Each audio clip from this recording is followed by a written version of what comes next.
Hello friends, ഇന്ന് ഞാനൊരു സാമ്പാറാട്ടോ ഉണ്ടാക്കുന്നത്. സാമ്പാർ എന്ന് പറയുമ്പോൾ എല്ലാവരും വീട്ടിൽ ഒരുവിധം ഉണ്ടാക്കുന്ന സാധനം തന്നെയാണ്. പക്ഷേ എൻ്റെ വീട്ടിൽ എങ്ങനെയാണ് ഉണ്ടാക്കുന്നതെന്ന് നിങ്ങളെ ജസ്റ്റ് ഒന്ന് കാണിക്കാമെന്ന് വിചാരിച്ചു. അപ്പോൾ നമുക്ക് സാമ്പാർ ഉണ്ടാക്കിയാലോ. അപ്പോൾ അതിന് ആദ്യം വേണ്ടത് പരിപ്പാട്ടോ. ഈ സാമ്പാർ പരിപ്പുണ്ടല്ലോ, ആ പരിപ്പാണ് കേട്ടോ. അപ്പോൾ ഈ ഒരു അളവിലാണ് സാമ്പാറിൻ്റെ പരിപ്പ് എടുക്കുന്നത്. ഏകദേശം ഇത്ര. നന്നായി കഴുകി വെച്ച പരിപ്പിലോട്ട് നമ്മൾ ഒരു ഗ്ലാസ് വെള്ളം ഒഴിച്ചു കൊടുക്കുകയാണ്. ഞാൻ കുക്കറിലാട്ടോ പരിപ്പ് വെക്കാറ്. പരിപ്പ് നന്നായി വെന്തുടയണം. അതുകൊണ്ട് കുക്കറിൽ ഒരു 2-3 വിസിലിൽ ഇത് വെച്ചാൽ നന്നായിരിക്കും. അപ്പോൾ നമ്മുടെ പരിപ്പ് നന്നായിട്ട് വെന്തു. അത് ഞാൻ അങ്ങോട്ട് മാറ്റി വെച്ചിട്ടുണ്ട്. ഇനി നമുക്ക് കഷ്ണങ്ങളൊക്കെ ഒന്ന് വേവിച്ചെടുക്കാം. അതിനു വേണ്ടി അടി കട്ടിയുള്ളൊരു പാത്രം നമുക്ക് അടുപ്പത്തോട്ട് വെക്കാം. ഞാനിവിടെ മൺചട്ടിയാട്ടോ ഉപയോഗിച്ചത്. അപ്പോൾ പരിപ്പ് ഞാൻ നന്നായിട്ട് ഉടച്ചെടുത്തിട്ടുണ്ട്. ഇനി നമുക്ക് ഉടച്ച് വെച്ചിരിക്കുന്ന ഇതുണ്ടല്ലോ പരിപ്പ്, അത് നമുക്ക് ഇതിലോട്ട് ആഡ് ചെയ്ത് കൊടുക്കാം. അപ്പം മൺചട്ടിയിലേക്ക് ആഡ് ചെയ്ത് കൊടുത്തിട്ടുണ്ട്. അപ്പം ഞാൻ ഏകദേശം കണ്ടോ എല്ലാ പച്ചക്കറികളും അരിഞ്ഞ് വെച്ചിട്ടുണ്ടായിരുന്നു. അപ്പം നമുക്ക് ഇതെല്ലാം ഇതിലോട്ട് അപ്പോൾ കുറച്ച് വെള്ളം കൂടെ ആവശ്യമുണ്ടായിരുന്നു. അപ്പോൾ ഒരു ഗ്ലാസ് വേണമെന്നില്ല, ഞാനൊക്കെ സ്റ്റീൽ ഗ്ലാസ്സാണ് എടുത്തത്. അപ്പോൾ കുറച്ച് വെള്ളം ആവശ്യമില്ല. ഏകദേശം പരിപ്പ് ഉടച്ചപ്പോൾ തന്നെ ഏകദേശം നല്ല വെള്ളം ഉണ്ടായിരുന്നു.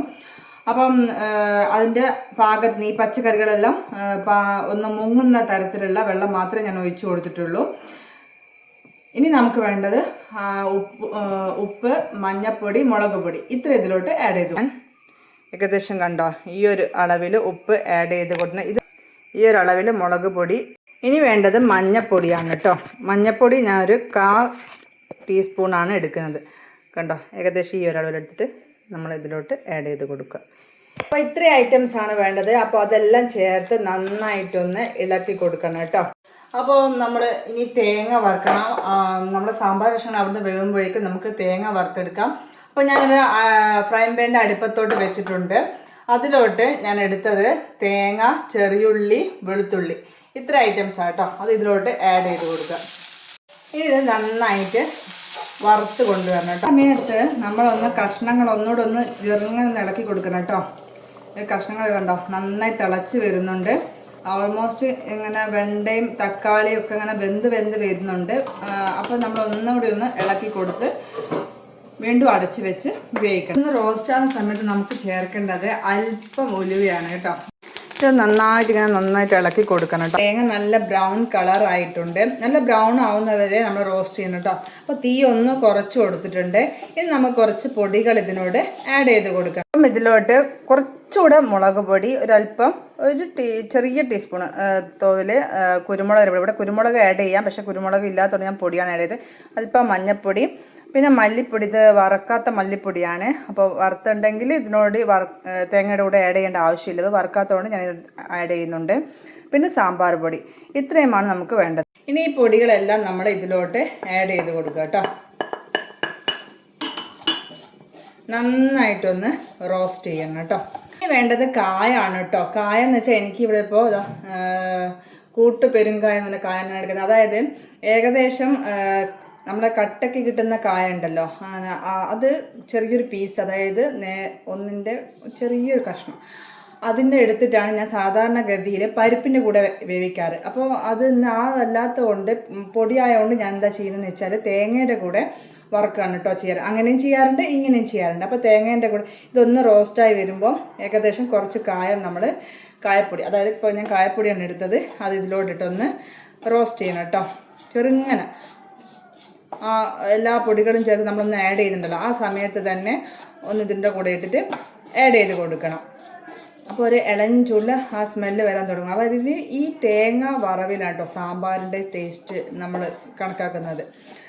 തേങ്ങ നമ്മൾ എങ്ങനെ റോസ്റ്റ് ചെയ്യുന്നോ അതിനനുസരിച്ചിരിക്കും സാമ്പാറിൻ്റെ ടേസ്റ്റ്. ഗൈസ് കണ്ടോ, നമ്മൾ തേങ്ങ അരയ്ക്കുമ്പോഴേക്കും ഏകദേശം കഷ്ണങ്ങളൊക്കെ നന്നായിട്ട് വെന്ത് വന്നിട്ടുണ്ട്. അത് നമ്മൾ അരച്ച് വെച്ച തേങ്ങ ഇതിലോട്ട് ആഡ് ചെയ്ത് കൊടുക്കുക കേട്ടോ. നമുക്ക് പുളിവെള്ളം, ഇനി വെച്ചിരിക്കുന്ന പുളിവെള്ളം ഇതിലോട്ട് ആഡ് ചെയ്ത് കൊടുക്കാം. കുറച്ച് വെള്ളം കൂടെ വേണമായിരുന്നു. അപ്പം ഞാൻ മിക്സിയിൽ കുറച്ചുകൂടെ വെള്ളം ഒഴിച്ചിട്ട് ഇതിലോട്ട് ആഡ് ചെയ്ത് കൊടുക്കുകയാണ് കേട്ടോ. അപ്പം ഞാൻ നോക്കിയ സമയത്ത് കുറച്ച് ഉപ്പിൻ്റെ കുറവുണ്ടായിരുന്നു കേട്ടോ. അപ്പം നമുക്ക് കുറച്ച് ഉപ്പ് ആഡ് ചെയ്ത് കൊടുക്കാം. ഇനി നമ്മുടെ ഇത് അവിടെ നിന്ന് തിളയ്ക്കുന്ന സാമ്പാർ തിളയ്ക്കുമ്പോഴേക്കും നമുക്ക് അതിനുള്ള വറവ് തയ്യാറാക്കാം. അല്പം വെളിച്ചം, കടുക്, ഉലുവ വേണം, 2 വറ്റൽ മുളക് കണ്ടോ, വറ്റൽ മുളക് 2 എണ്ണം. ഇനി നമുക്ക് വേണ്ടത് കരിവേപ്പില കേട്ടോ. അപ്പോൾ നല്ല ഫ്രഷ് കരിവേപ്പിലയാണ്. സാമ്പാർ നന്നായി തിളച്ചിട്ടുണ്ട്. നമ്മൾ വറവ് ഇതിലോട്ട് ആഡ് ചെയ്യാം കേട്ടോ.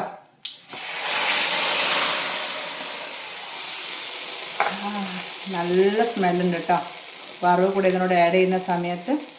അപ്പോൾ ഇതാണ് കേട്ടോ സാമ്പാറിൻ്റെ ഒരു ഇത്. ആ കളറെല്ലാം നിങ്ങൾ കണ്ടില്ലേ, അടിപൊളിയാണ് കേട്ടോ. നിങ്ങൾ എന്തായാലും വീട്ടിൽ മസ്റ്റായി ട്രൈ ചെയ്യണേ.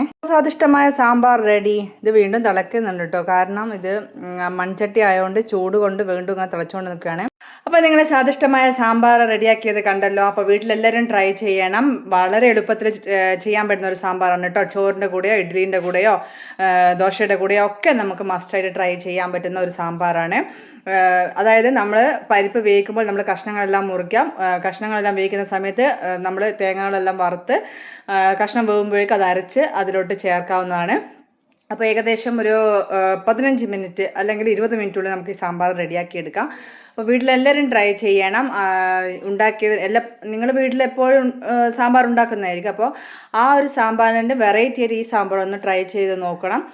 ഉണ്ടാക്കി കഴിഞ്ഞാൽ അതിൻ്റെ ഫീഡ്ബാക്ക് അറിയിക്കണം. പ്ലസ് നമ്മുടെ ചാനലൊന്ന് ലൈക്ക് ചെയ്യണേ. ബൈ.